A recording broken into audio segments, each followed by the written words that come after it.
দেখতে দেখতে এই বছরটাও শেষ হয়ে গেল। আমরা অনেকেই কিছু না কিছু নিউ ইয়ার রেজলিউশন ঠিক করি, আবার জানুয়ারি মাসের অর্ধেক যেতে না যেতে ভুলেও যায়। কেউ বই কেনে কিন্তু বই পড়ে উঠতেই পারে না। আবার কেউ ডিসাইড করে ওয়েট লস করব, কিন্তু জাঙ্ক ফুড কুইট করতেই পারে না। আবার কিছু মানুষ তাদের অনেক রকম ব্যাড বিহেভিয়ার থাকে, সেগুলোও চেঞ্জ করতে চায়, কিন্তু তারা কেউই পেরে ওঠে না। কেন জানো তো? কারণ হচ্ছে তাদের একটা কোনো নিউ ডেট লাগে বা নিউ ইয়ার লাগে।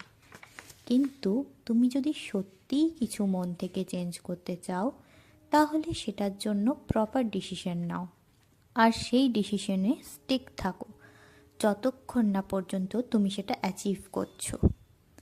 সে যাই হোক, তোমাদের সবাইকে জানাই নতুন বছরের শুভেচ্ছা। Wishing you all a happy new year.